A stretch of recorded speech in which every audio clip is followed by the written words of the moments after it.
Learn and be inspired at MIDEMnet and the MIDEM conference program. A lot can be learned in the seminars and panels and lectures and speeches here, but also in a very informal context. MIDEM hosts a range of networking events that help you get connected. For us, it was the beginning. You know, we started off here, and we met a lot of people and interesting people, and we run good business here. Okay, I think that gives you kind of a nice idea of what MIDEM is all about. MIDEM is kind of four things. MIDEMnet, that I will explain you now, is our technology-driven conference. MIDEM conferences is everything else in the sectors in the music industry, and you as well now I see brands, things for managers, for the live industry, for independents, for the publishers, etc. Networking events, concerts, and then we do, you can exhibit, you can advertise, you can sponsor, you can participate as a normal delegate. And we had 2 years ago, 2 years ago, a Northern Ireland showcase as well, and that went very well. We had UK Special, General Fiasco, and Fighting the Wire. They were flying the flag for Northern Ireland, and it went very well. I think especially UK Special was the one that attracted the biggest crowd for the gig. So the opportunities are there. The showcases first. The British showcase on the Monday evening has been going for a good number of years now. Again, it's sponsored by all of the partners, AMBPI, PRS, MPA, PPL, Welsh Music Foundation, etc. And what we do is we run what we call an acoustic showcase from 6 till 8 o'clock. That's normally 4 acts doing 20-minute sets. This takes place at the Martinez Hotel, and it's run by, we bring an outside promoter in to help us pull the thing together. A guy called Tony Moore.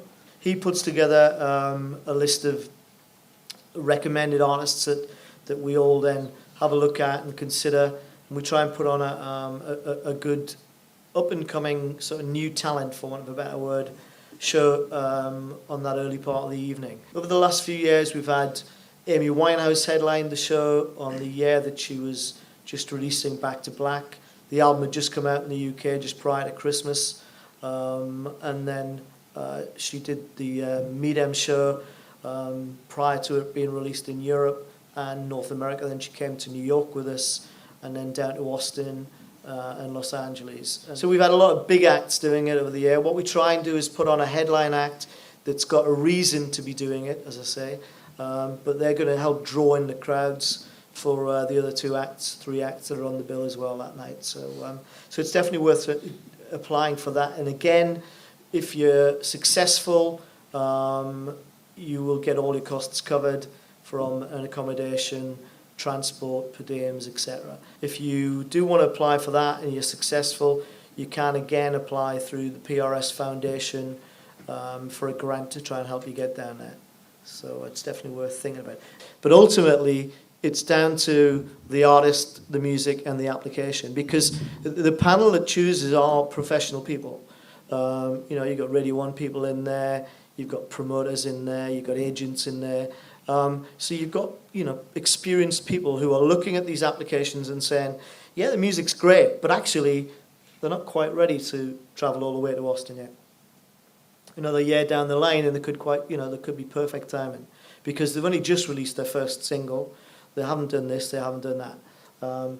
MIDEM, likewise. It's because, one term that Una was using last week was Groundhog Day. Which was it's a good analogy, because you don't always get extra bites of the cherry. If you're lucky, you might do. They're the exceptions, I think, but they're the exceptions that prove the rule. So it's a bit. I mean, I use the footballer analogy. George Best, obviously a famous footballer from Belfast. If he'd had an off day the day he went for that trial at Manchester United, the airport might have been called something different today. So, you've really got to make sure that you take the opportunity when it comes along and that you're ready for it. Sometimes if you're not sure you are ready, or for an artist's point of view or a label or whatever, it's always good to send one person, perhaps your manager if it's a band, or someone from the label or the company, to send someone first along for a year as a delegate with the pavilion or wherever way you go along, and kind of learn how the event works. Both events and whatever event you go in the world, they have different ways of going around the event. So you go in a Reiki kind of way. The following year, when you get there properly, it will really be much more worthwhile for you. So it's definitely something to take into consideration for both events. The things that I was explaining to you, the fringe, I have all the information here if anyone wants to, but it will be your third option. I always repeat that, unless you got all your connections already more or less made, so you can be sure you're going to attract people. There was a lady this year called Odette Albani. She's self-release, self-everything lady. And she paid by herself the gigs, she did kind of everything. It was busy, but I was talking to her and it was a bit, I was trying to be polite to her because it made a big effort. But in reality, I think she wasted quite a bit of money by not following properly all the advice I was giving her. And they say, okay, it's fine that you do this, but have you contacted before the people you want to see you? Have you called them directly? Have you emailed them directly to make sure they are there? And she had to spend a lot of money in doing little boxes of matchboxes and pens and stuff. And I said, that's fine, but that's not what MIDEM is about. What about the people that turn up to Cannes that don't have a MIDEM delegation pass and arrange their meetings in hotel rooms and in coffee shops?